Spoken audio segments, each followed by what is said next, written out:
Today's Mikhail Tal game is Tal vs. Olafsson in 1861. This is exactly the kind of game that you expect from Tal. He's playing the white side of a Sicilian, and when he has the option to continue calmly and maintain an advantage, he is instead seduced by a very thrilling attacking continuation.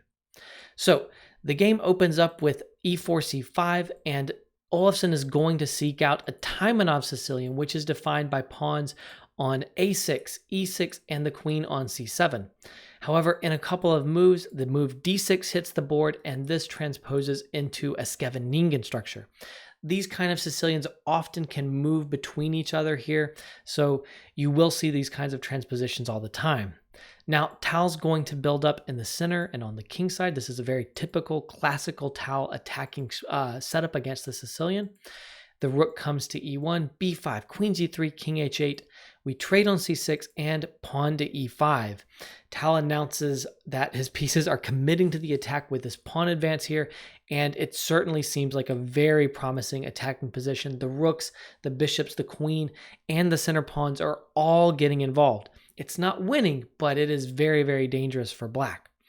Now, this knight moves. It probably should have gone to d7 or e8 as Tal suggested, but Olafsson picks the more passive knight to g8. Queen h3 threatens mate right here. Of course, we're defending against that, but we defend against it with knight to h6, and the knight is not happy to be sitting on this h6 square. It feels very vulnerable, and that is setting Tal off. He admits that in this position here with the knight on h6, that he just felt like the attacking continuation had to be there. The time is right. He spent 40 minutes on this position, and he admitted that he thought king h1 was probably a good move. There's nothing wrong with it. It maintains a very strong position, but he couldn't resist pawn to f5, even though his own analysis suggested that this might not be the best move. It's certainly exciting though. After pawn to f5, knight takes f5. We are, of course, not going to play bishop takes f5 because after the simplification, we don't really have good attacking pieces. We don't have a good way to get to this king, and we've liquidated our center and left black with the bishop pair, so actually black is better here. This is exactly the kind of position that black is hoping for in the Sicilian defense. White overextends, and the center collapses, and the attack isn't strong enough to finish off the game. Of course, Tal's never going for this, and he plays rook takes f5, an exchange sacrifice. After pawn takes, bishop takes, we have another mate threat, and since h6 runs straight into bishop takes h6, which is crushing, basically checkmating, it's time to play pawn g6, which is forced. Now g6 softens this diagonal, which is Tal's idea, and he plays bishop to d4, reaching the critical position in this game. Bishop to d4 threatens, pawn takes on d6 with check, which will win the queen here. And there are only two ways to respond. You can either move the queen or you can move the king. Tal spent all of his 40-minute think earlier before playing f5 thinking about this position right here, but Olafsson basically played king to g8, which is a mistake, right away. The critical move that Tal admits he was afraid of was queen to d8. After queen to d8, you have two choices, e6 check and capturing on d6 check. We're going to look at both. If you play e takes d6 check, the whole point of queen to d8 is to block with bishop to f6. And now queen to h4 creates a really interesting cross-pin situation. You don't want to trade on d4 because white has a good position with strong compensation after recapturing, and you can't capture here because you're pinned. Obviously, there's a big threat to take on f6 check, so there's two choices here, one good, one not good. You can play king to g7 here, moving the king up and adding a nice defense here, but Tal found an amazing winning move in this position.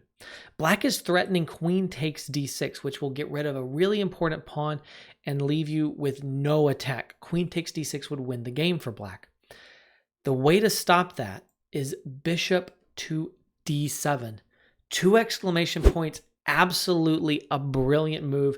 One of Tal's most amazing moves, but it never actually happened. It was just a variation he was able to find after the game. But bishop to d7 creates a situation where you can't take with the queen because the queen needs to defend f6 because that'll be a mate. But after bishop takes, the queen is not attacking d6 anymore. So you have both rook e7 and knight d5 as ways to attack the dark squares. Knight d5 proves to be better, and you're actually winning after the forced exchange here.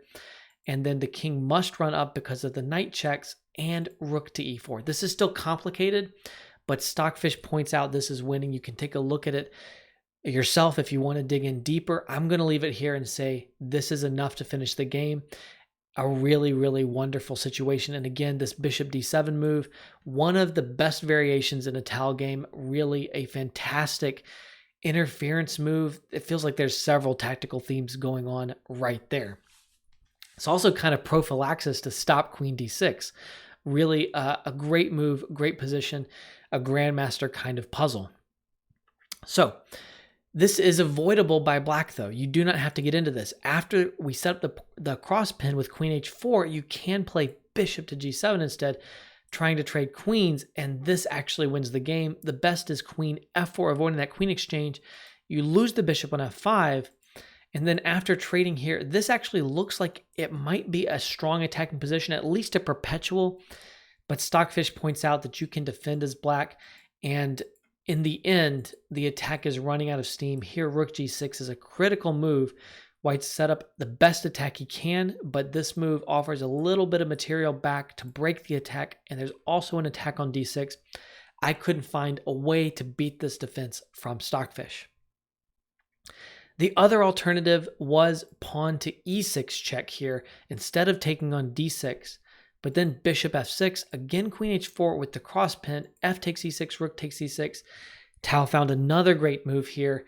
That's the defensive move, bishop to e5 here. It's the only good move for black, but this offers a queen exchange. It attacks f5 with the rook here, and this does beat back the attack from white. It is enough to win the game for Olafsson. Because of all of this, we actually have to conclude that the move queen d8 was winning for black, but only if you walk a very narrow defensive line and find some amazing moves. It's exactly the kind of attack you expect from Tal again. It doesn't necessarily work against computer perfect defense, but the defensive line that Olafsson had to find was so difficult, it's really hard to imagine that he could have done it in a game. A lot of this was discovered well after the fact with computer analysis. So, after bishop d4, we do get that king g8 move here. King g8 looks like a very tempting move, but Tal strikes now with e6. This is a very strong move, probably winning, at least a very big advantage for white. The big threat is queen to h6 here because we've opened up this diagonal. This dark square attack is huge. You obviously can't take on f5 because of queen to g3 check with a mating attack right here. And after bishop to g5, which is the only good try because you're defending h6 so that the queen can't go in there, both e7 and e takes f7 are good. E takes f7 was played by Tal. After rook takes f7, boom, bishop takes g6, classic move. Not bishop e6 cashing in too early. Instead, this move wins a pawn and keeps the attack and breaks the king's defensive structure because you can't take the bishop because of this checkmate here. So, at this point, actually best was activating the last rook and giving back the exchange, but you're just down a pawn there and your position is still bad. So Olafsson tried to defend with rook g7, keeping the exchange, and now queen e6 check is strong. King h8, bishop e8, very nice move. Tal says he knew that if he could exchange off this very dangerous bishop here, that he would win the game, which makes a lot of sense. Of course, if the bishop takes on e8, you have a simple back rank checkmate. Notice that this rook is pinned here. Very good stuff. But there is an interesting option here for black. It doesn't save the game, but it would have been exactly the move Tal would have played, I think, if he had had black. That is bishop takes g2. You can't take on g2 because of this check right here, and capturing d4 really helps save the day for black. But after bishop takes g2, the strongest move is queen to g4 when you're attacking this because the rook is pinned and you're attacking the bishop. So this will be enough to win the game, but bishop takes g2 is definitely the best move in my opinion. It offered the most resistance and the most ways to go wrong for white. So after bishop e8, Eventually, Olafsson decided on h6, so Tal followed through on his plan to exchange off that dangerous bishop over here and said, all right, I'm basically winning an endgame here. He played knight e4, rook to e8, attacking the queen. The queen goes over to g6, taking advantage of the pin on this line right here. The rook moves to e7, and Tal said, I knew I could do this move here, which looks very tempting because of the mate threat, but I was worried that there was a draw by perpetual here after king f2 here. Actually, there's no perpetual if you check here, although you don't want to get into this in time trouble. But rook e5 actually saves the day for black in this position, giving back an exchange here to block this diagonal here so that the bishop is no longer pinning this rook. If you take right here, the key thing is that queen c5 check will save the game. Because if you were to take right here, your queen would be hanging. But queen c5 is a very nice defensive move. So Tal was right not to go for this continuation. Instead, he just played pawn to h4 here, queen d5, and then we're going to get simplification here. The endgame is winning for Tal. Olafsson played on a little bit, but that extra pawn should be enough to carry the game. And here he picks up a second pawn, winning h6. And actually, after b3, Olafsson was trying to move his king, and he flagged in this position. Move 38, you get more time at move 40, but Olafsson did not make the 40th move here. But of course, this should be a relatively easily winning endgame for Tal in any case. If you like this game and you want to see more games from Mikhail Tal, you can click on the playlist over here on the chessboard.